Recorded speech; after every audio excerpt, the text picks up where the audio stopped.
ये जो पोस्ट आप अभी देख रहे हैं, मेरी ये क्या कहते हैं ना, मजबूरी है जिसके चलते मैं ये रख रहा हूं, क्योंकि कुछ बातें जो हैं लूसीफर गड़बड़ कर रहा है, तो जिसके चलते मैंने ये पोस्ट डाल दिया है कि डैनियल राज का प्रचार किसी व्यक्ति विशेष के लिए नहीं होता।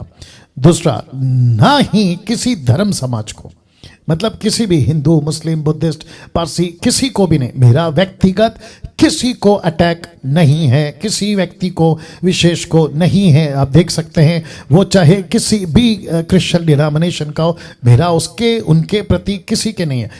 नीचे देख सकते हैं, प्रचार सिर्फ और सिर्फ किंगडम में राज्य के लिए होता है। तो इसका मतलब है कि मैं जो प्रचार करता हूं वो परमेश्वर की कलीसिया के लिए प्रचार करता हूं, जो यूनिवर्सल है, सर्वव्यापी कलीसिया, और जिसके साथ मैं एक वचन को कनेक्ट करूंगा और बिल्कुल मिलता जुलता, क्योंकि हम सभी जानते हैं कि जब से 2020 आ गया, बहुत ध्यान से सुनना, कि जब से 2020 आ गया, 2000 की घटना जैसे बदली, और विशेष करके कोरोना वायरस पैंडेमिक या कोविड-19 के चलते जो बदलाव पूरे विश्व में हुआ है, इसकी अपेक्षा 2000 में होने वाली थी, लेकिन 20 साल लग गए लोगों को समझने में कि एक सिस्टम बदल रहा है, वो चाहे फिजिकल हो या स्पिरिचुअल हो, फाइनेंशियली क्षेत्र में हो या मानसिक क्षेत्र में हो। इन सभी चीजों में 2020 के बाद में पूरा का पूरा एरा चेंज हुआ है, डायमेंशन चेंज हुआ है, और जिसके चलते कई लोगों की आत्मिक उन्नति कई तरीके से जो बिगड़ी थी वो ठीक हुई है। और मुझ जैसे 10% प्रचारक जो कि सामने आए हैं, और उनके चलते बहुत सारा सुधार मसीह की देह में हुआ है। तो युग युग या एक एक पीढ़ी परमेश्वर कुछ लोगों को खड़ा करता है, और उनमें से मुझे परमेश्वर ने सौभाग्य दिया कि जब से 2020 उठा या सामने आया, और जैसे ही चीजें बदलती चली गई, तो परमेश्वर अपने दासों को उसमें से मुझको प्रकाशन देता है, प्रचार देता है, टॉपिक देता है, और फिर उसको लेके हम आपके बीच में आते हैं।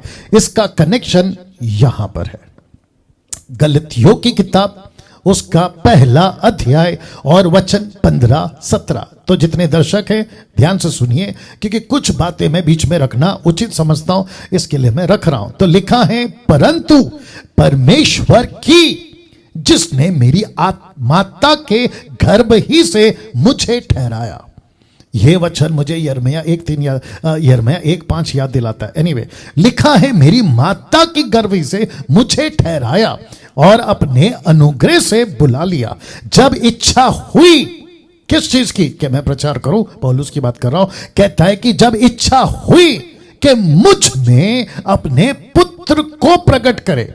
आप सभी जानते हैं, प्रेरितों की किताब 9वां अध्याय, प्रेरितों की किताब 22वां अध्याय, ऐसे करते हुए पौलुस कहता है कि मैं तो जा रहा था, लेकिन अचानक से रोशनी चमकी, और जो मुझसे बात कर रहा था इब्रानी भाषा में, मैंने उनको पूछा आप कौन हैं, तो उसने कहा मैं यीशु हूं। वाह! तो लिखा है कि मुझ में अपने पुत्र को प्रकट करे कि मैं अन्य जातियों में उसका सुसमाचार सुनाऊं। जी, तो लिखता है, तब ब्रैकेट में ब्लैक में लिखता है, तो मैंने मांस और लहू से सलाह नहीं ली। मांस और लहू मतलब मनुष्यों से। मैंने किसी पास्टर से, किसी अपोस्तल से, किसी प्रॉफिट से नहीं पूछा, और ना यरूशलेम को उनके पास गया जो मुझसे पहले प्रेरित थे। अब ये कौन कौन है? ऑफ कोर्स पतरस, यूहन्ना और बहुत सारे लोग, और 12 प्रेरित जो आप जानते हैं पहला प्रेरितों का पहला अध्याय में। परंतु अरब को चला गया और फिर वहां से दमिश्क को लौटा। तो पौलुस कहता है कि मैंने किसी को नहीं पूछा। क्यों? क्योंकि पुत्र ने मुझ पे प्रकट किया। वाह!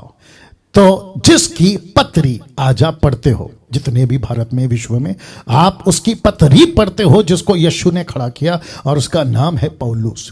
वैसे ही हर युग में जब जब लूसीफर एक एक पीढ़ी को गलत शिक्षाओं से बिगाड़ता है, जिसका जिक्र मैं कर चुका हूं कई संडे के प्रचारों में, जैसे वो बिगाड़ता है, तो उसके ठीक विरोध में परमेश्वर अपने सेवकों को खड़ा करता है। और जिसके चलते ऐसी ही घटना जब पहुंची गमलीएल के पास, याद रखो, एक व्यक्ति था, एक फरीसी था, व्यवस्था पाक था, जिसका नाम है गमलीएल। उसके पास जब ये पहुंची कि क्या चल रहा है, पतरस, यूहन्ना, पहली सदी, तो ऐसे करते करते जब उसके पास पहुंची, देखो उसने क्या किया। तो लिखा, परंतु गमलीएल नाम एक फरीसी ने, जो व्यवस्था पाक और सब बातों में माननीय था, मतलब उसकी अच्छी खासी रेपुटेशन थी, तो लिखता है कि न्यायालय में खड़े होकर प्रेरितों को थोड़ी देर के लिए बाहर कर देने की आज्ञा दी। तब उसने कहा, हे इस्राएलियों, जो कुछ इन मनुष्यों से किया चाहते हो सोच समझ के करना। वाह सोच समझ के करना, क्योंकि इन दिनों से पहले लिखा है, यूयादास यहां कहता हुआ उठा कि मैं भी कुछ हूं, मतलब उसने कोई अपनी टीचिंग लाई होगी, मैं भी कुछ हूं, और कई 400 मनुष्यों को अपने पीछे या अपने साथ हो लिया, परंतु वह मर गया। और जितने लोग उसके मानते थे सब तितर बितर हो गए। ये व्यक्ति यूदास, इसका नाम है यूदास। उसके बाद नीचे लिखता है, उसके बाद जब नाम लिखा है कि दिनों में यहूदा गलीली उठा, कुछ लोग अपनी ओर कर लिए, वह भी नाश हो गया, और जितने लोग उसके मानते थे वे भी तितर बितर हो गए। अब जरा देखिए, जिसको मैंने रेड से स्पॉट किया, लिखा है, इसीलिए मैं तुमसे कहता हूं, इन मनुष्यों से दूर रहो। किससे? पतरस से। किससे? यूहन्ना से। किससे? स्टीफन से। किससे? फिलिप से। किससे? पौलुस से। किससे? पहली सदी के लोगों से। और अब यही वचन मुझ जैसे 10% के लिए भी लागू होता है कि इन मनुष्यों से दूर रहो। कौन लोगों को कह रहा है? उन लोगों को कह रहा है जो परमेश्वर का काम बिगाड़ते हैं। कैसे? मैं बताता हूं। लिखा है, इसलिए अब तुमसे कहता हूं, इन मनुष्यों से भी दूर रहो और उनसे कुछ काम ना रखो, क्योंकि यदि यह धर्म या काम मनुष्य की ओर से हो तो मिट जाएगा। किसी ग्रुप के तरफ से है तो मिट जाएगा, किसी व्यक्ति की तरफ से है तो मिट जाएगा, परंतु यदि परमेश्वर की ओर से है तो तुम उन्हें कदापि ना मिटा सकोगे। वाह जिस मिशन को मैं कर रहा हूं, अगर यह परमेश्वर की ओर से है, इसको कोई नहीं मिटा पाएगा। साथ ही साथ नीचे लिखा है कि कहीं ऐसा ना हो कि तुम परमेश्वर से भी लड़ने वाले ठहरो। तो जितने दर्शक अभी देख रहे हैं, मेरी वीडियो जहां तक पहुंच रही है, जो मुझे प्यार करते हैं उनको, जो मुझे पसंद नहीं करते उनको, जिनको मेरी टीचिंग से, मतलब प्रभु की टीचिंग से, मेरी टीचिंग को मैं इसलिए कह रहा हूं, उनके टीचिंग को जो मैं मेरी तरफ से आप तक पहुंचती है उस कॉन्टेक्स्ट में, जिनको पसंद नहीं है, तो ये वचन याद रखिएगा। ये टोटल 34 से 39 अगर प्रभु की ओर से है, ये डैनियल राज, तो भैया भूल जाओ। लेकिन अगर प्रभु की ओर से नहीं है, तुमको कुछ करने की भी जरूरत नहीं है, वैसे ही खत्म हो जाएगा। तो ये सिंपल सीधी सी बात है।